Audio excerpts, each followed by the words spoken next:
26 मई 2014 हिंदुस्तान में मोदी जी की सरकार बनती है। पूरे देश में एक जुनून था कि अब बदलाव आएगा और अब अच्छे दिन आएंगे। लोगों ने सोचा था कि इंडिया एक नए दौर में कदम रखेगी, जहां करप्शन खत्म होगा, एजुकेशन मॉडर्न होगा और हर यूथ के पास नौकरी होगी। लेकिन आज 3 बार बीजेपी की सरकार बनने के बाद ग्राउंड रियलिटी कुछ और ही कह रही है। देश का एजुकेशन सिस्टम अब भी आउटडेटेड है।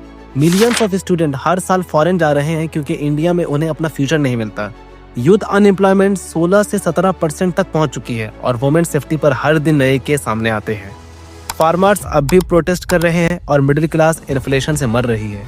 ऊपर से एक और क्राइसिस है कि देश डिवाइड हो रहा है। रिलीजन, कास्ट और पॉलिटिक्स ने लोगों को एक दूसरे से दूर कर दिया है। मीडिया ने अपना काम करना छोड़ दिया और प्रोपेगेंडा मशीन बन गया। पर हर प्रेस कॉन्फ्रेंस और स्पीच में एक ही मैसेज मिलता है कि सब ठीक है, सब सही है। तो सवाल ये उठता है कि क्या ये वही न्यू इंडिया था जिसका सपना इन लोगों ने हमें दिखाया था, या हम सिर्फ एक इल्यूजन में जी रहे हैं जहां प्रोग्रेस के नाम पर सिर्फ और सिर्फ प्रोपेगेंडा बेचा जा रहा है। 2014 में कहा गया था कि 2 करोड़ जॉब हर साल क्रिएट होगी। Make in India, startup India, skill India, ये स्लोगन हर तरफ गूंज रही थी। लेकिन आज ग्राउंड रियलिटी क्या है कि यूथ के लिए जॉब मिलना आज लॉटरी जैसा बन गया है। इंजीनियरिंग ग्रेजुएट्स चाय बेच रहे हैं और master degree holders Swiggy delivery कर रहे हैं। ये फ्रस्ट्रेशन सिर्फ इकोनॉमिक नहीं, साइकोलॉजिकल क्राइसिस भी बन चुका है। और जब जॉब नहीं मिलती तो ब्लेम गेम शुरू हो जाता है। कभी कांग्रेस तो कभी पाकिस्तान तो कभी यूथ को ही लेजी कह दिया जाता है। लेकिन असल सवाल ये है, अगर इकोनॉमी इतनी ग्रो कर रही है तो एम्प्लॉयमेंट क्यों नहीं? क्योंकि ग्रोथ सिर्फ टॉप 5% तक ही महदूद है, जहां प्रॉफिट बढ़ रहा है लेकिन लोग नहीं। अब सवाल उठता है कि जॉब मिल नहीं रही तो एजुकेशन क्या प्रिपेयर कर रही है? सिस्टम भी वही पुराना है, आउटडेटेड सिलेबस और रूट लर्निंग पर अब भी चालू है। बीजेपी ने डिजिटल इंडिया का ड्रीम दिखाया, लेकिन रूरल स्कूल में क्या हालत है, वहां पर अब भी चौक और डस्टर से आगे कुछ भी नहीं बदला। टीचर शॉर्टेज, इंफ्रास्ट्रक्चर गैप और नेशनल एजुकेशन पॉलिसी का इम्प्लीमेंटेशन सिर्फ हेडलाइन तक ही महदूद है। इसलिए हर साल लाखों की तादाद में इंडियन स्टूडेंट फॉरेन यूनिवर्सिटी जा रहे हैं। ये सिर्फ ब्रेन ड्रेन नहीं, सिस्टम पर वोट ऑफ नो कॉन्फिडेंस है। जब स्टूडेंट देश के अंदर फ्यूचर नहीं देखते तो वो देश के फ्यूचर में भरोसा कैसे कर सकते हैं? पर सिर्फ एजुकेशन ही नहीं, सेफ्टी भी एक इल्यूजन बन चुका है। स्लोगन था बेटी बचाओ बेटी पढ़ाओ, लेकिन एनआरसीबी की फिगर तो कुछ और ही कहती है। हर 4 मिनट में एक क्राइम अगेंस्ट वुमेन रिपोर्ट होता है। और सबसे पेनफुल बात यह है दोस्तों कि लोग ने इस हेडलाइंस की आदत डाल ली है। अब आउटरीच नहीं होता, अब सिर्फ स्क्रॉल होता है। ये देश जहां वुमेन एम्पावरमेंट की बात करती है, वहां वुमेन सर्वाइवल पे स्ट्रगल कर रही है।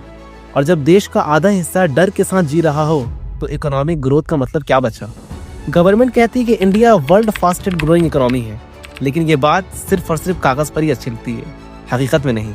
मिडिल क्लास पर pressure, fuel price all time high और रियल इनकम गिर चुकी है।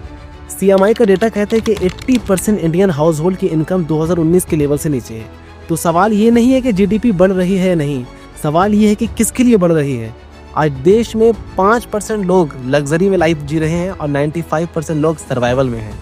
यही डिजिटल इंडिया और इकोनॉमिक डिवाइडेड बीजेपी की 3 बार जीत का असली रिफ्लेक्शन है। और जब लोग परेशान होते हैं तो उन्हें डिस्ट्रैक्ट करना और भी आसान होता है। रिलीजन, कास्ट और आइडेंटिटी सबसे इजी टूल है लोगों को बहकाने के लिए। टीवी डिबेट्स इकोनॉमिक पे नहीं होता बल्कि धर्म पे होता है। सोशल मीडिया पे अनएम्प्लॉयमेंट ट्रेंड नहीं करता, बाइकआउट करता है। सिस्टम ने पब्लिक को एक दूसरे के खिलाफ कर दिया है ताकि कोई सिस्टम के खिलाफ ना बोले। इंटरनेट शटडाउन्स, हेट स्पीच और पोलराइजेशन ने एक टॉक्सिक साइलेंस क्रिएट कर दिया है। आज अगर कोई सवाल करे तो उसे एंटी नेशनल बोल दिया जाता है। पर असल देशभक्ति तो यही है कि सवाल करना, सच बोलना और अकाउंटेबिलिटी मांगना। जब देश का एटमॉस्फेयर इतना टॉक्सिक हो जाए तो लोग भागने लगते हैं। सिर्फ स्टूडेंट ही नहीं, डॉक्टर, इंजीनियर, रिसर्चर सब। पिछले 10-11 सालों में तकरीबन 14 लाख से ज़्यादा इंडियन ने अपनी सिटीजनशिप छोड़ दी। रीज़न सिंपल है, अपॉर्चुनिटी और फ्रीडम दोनों बाहर मिलते हैं। देश का बेस्ट टैलेंट छोड़कर जा रहे हैं और हम स्लोगन पे जी रहे हैं। जिस देश में ब्रेन ड्रेन नॉर्मल हो जाए वहाँ फ्यूचर एक्सपोर्ट होता है, प्रोग्रेस नहीं। 10 साल पहले हमने बदलाव चाहा था और हमें ब्रांडिंग मिल गई। मीडिया का काम अकाउंटेबिलिटी था और अब मीडिया एडवर्टाइजिंग बन गया है। हम टेक्नोलॉजी का GDP का नंबर देख के खुश हैं, लेकिन असल हालात एजुकेशन ब्रोकन, जॉब मिसिंग और सोसाइटी डिवाइडेड। इंडिया को स्लोगन ने नहीं बचाना बल्कि सिस्टम ने बचाना है। और सिस्टम तभी बदलेगा जब पब्लिक प्रोपेगेंडा पे नहीं, परफॉर्मेंस पे वोट देगी। सो अब सवाल ये है कि क्या हम प्रोग्रेस देख रहे हैं या सिर्फ प्रोपेगेंडा का इल्यूजन? ये वीडियो किसी पार्टी या पॉलिटिक्स के खिलाफ नहीं है, बल्कि सिस्टम के खिलाफ है कि जहां सच बोलना क्राइम बन गया है। अगर सवाल करना ही गुनाह बन गया है तो सच कौन बोलेगा?